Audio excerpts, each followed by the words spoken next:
रबाळे येथील छत्रपती शाहू महाराज विद्यालयात माजी महापौर सुधाकर सोनावणे यांच्या पुढाकाराने अंधश्रद्धा निर्मूलन समितीमार्फत संविधान जागृती व्याख्यानाचे भव्य आयोजन करण्यात आले। समाजातील वैज्ञानिक दृष्टिकोन वाढवणे आणि विद्यार्थ्यांमध्ये संवैधानिक मूल्यांची पेरणी करणे हा या उपक्रमाचा मुख्य हेतू होता। कार्यक्रमाला शाळेतील अनेक विद्यार्थी, शिक्षक वर्ग आणि पालकांनी उत्स्फूर्त प्रतिसाद दिला। कार्यक्रमाचे प्रमुख मार्गदर्शक पैगंबर शेख यांनी विद्यार्थ्यांशी संवाद साधताना विज्ञानाधारित विचार महत्त्वाचा का आहे याबद्दल सविस्तर माहिती दिली। त्यांनी अंधश्रद्धा, अफवा आणि गैरसमज यापासून दूर राहण्याचे आवाहन केले। समाजातील प्रत्येक घटक हा देशाचा समान भाग आहे। धर्म, जात किंवा श्रद्धेवरून भेदभाव वाढवणे म्हणजे राष्ट्राला मागे ओढणे, असे ते म्हणाले। या कार्यक्रमात विद्यार्थ्यांनी संविधानातील मूलभूत अधिकार, कर्तव्ये, वैज्ञानिक मनोवृत्ती आणि सामाजिक सौहार्द याविषयी प्रश्न विचारत सक्रिय सहभाग नोंदवला।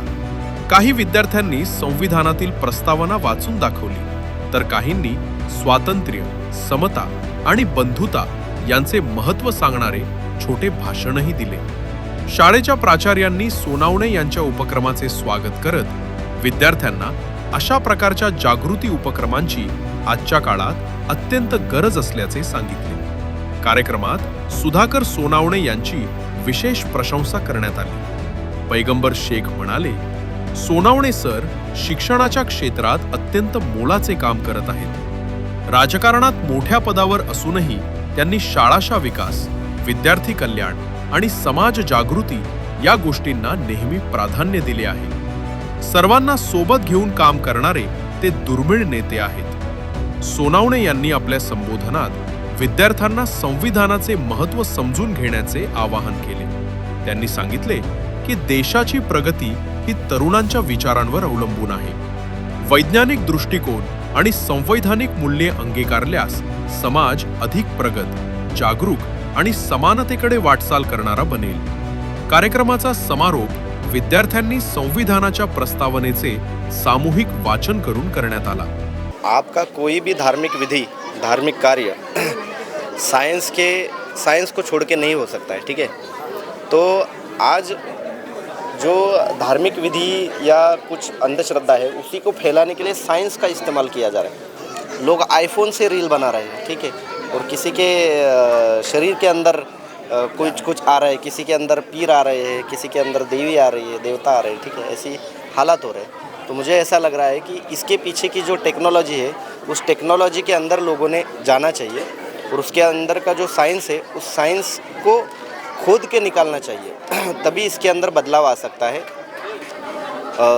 क्या बोलते हैं कि बुरी बात तो ये है कि ये जो लोग समाज को अंधश्रद्धा फैला रहे हैं इसके बारे में लोगों को पता नहीं चल रहा है। मैं अंधश्रद्धा निर्मूलन समिति से ये विनती करूँगा कि आप भी इसी तरीके के रील्स बनाएं, इसी तरीके की वीडियोस बनाएं और इनकी जो पोल खोल है ये ज़ोरों शोरों से करनी चाहिए और नाम लेके करनी चाहिए। अगर किसी देवी का नाम लेके या किसी पीर का नाम लेके अगर अंधश्रद्धा फैलाई जा सकती है तो जो इंसान वो अंधश्रद्धा फैला रहे उसका नाम लेके आप उसकी पोल खोल क्यों नहीं कर सकते?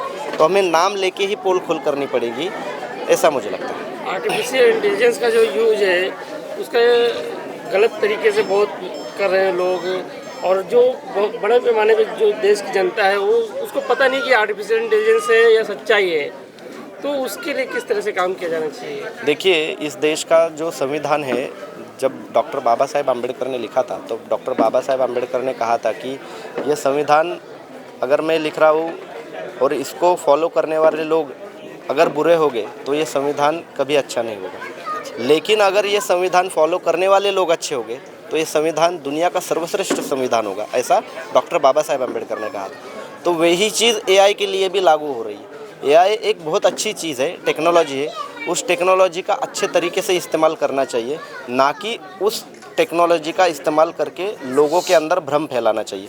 आप देख रहे हैं कि अभी लेपर्ड जिसके वजह से लोग बहुत ज़्यादा दहशत में हैं। तो कहीं किसी एरिया का नाम डाल दिया जाता है, बस स्टॉप का नाम डाल दिया जाता है और वहाँ पे लेपर्ड दिखा दिया जाता है, या कुछ भी अलग अलग औरतों के बारे में अश्लीलता फैलाई जाती है। या कई जगह पे तो ऐसा हमने देखा है कि एक लड़का है और उसके बाजू में जो उसकी वाइफ भी नहीं है उसका फ़ोटो एडिट करके डाल दिया और उनका डाइवोर्स हो गया एक्चुअली। तो टेक्नोलॉजी का हमने अच्छे तरीके से इस्तेमाल करना चाहिए और इसकी समझ, देखिए आपके पास टेक्नोलॉजी आया लेकिन आपके पास सत्सद विवेक बुद्धि नहीं आया।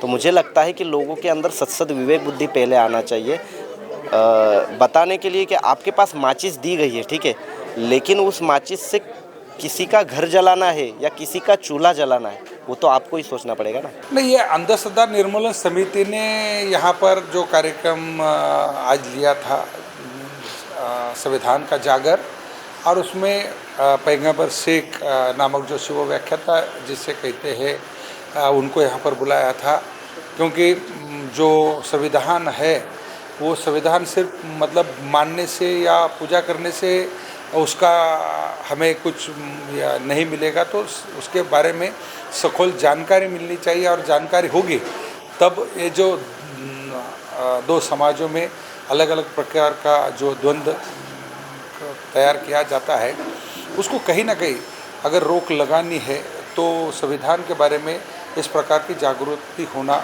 बहुत आवश्यक है। और इसके माध्यम से अंधश्रद्धा निर्मूलन समिति ने जो प्रयास किया है वो अच्छा है, उसका निश्चित रूप से फ़ायदा होगा। जो दबा कुचला समाज है उसको आगे आकर अपने विकास के लिए मौका मिल सकता है। संदेश जाता है। नहीं, देखिए क्या है कि संविधान में लोगों को अपनी बात रखने का, अपने विचार रखने का पूरा स्वतंत्र दिया गया है। इसका मतलब ये नहीं कि आप कुछ भी करो, एक फ्रेम के अंदर आपको वो अधिकार दिए गए हैं, लेकिन फ्रेम के अंदर रहकर कुछ गंदगी करने वाले जो लोग हैं और उनका सहयोग करके उसको बढ़ावा देने वाले कुछ राजनीतिक नेता है, उसके चलते ही इस प्रकार का माहौल तैयार होता है। लेकिन जहाँ अच्छी पढ़ाई हो, अच्छे संस्कार हो, तो वहाँ आपको वो दिखाई देता है कि किसी भी प्रकार से इस देश में इस प्रकार की अंधश्रद्धा नहीं है। धार्मिक भावना तो लोगों को एक साथ जोड़ के रखती है, वो हमारी शक्ति है।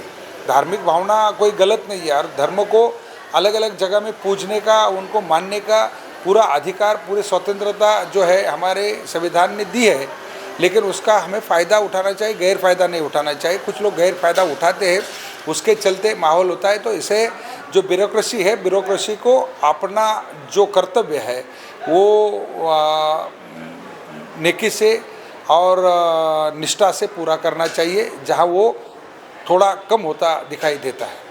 इसके वजह से इन सारे लोगों को मौका मिलता है। आपकी आवाज़, आपकी खबर। जुड़े रहिए आवाज़ टुडे के साथ और सब्सक्राइब करना ना भूलें।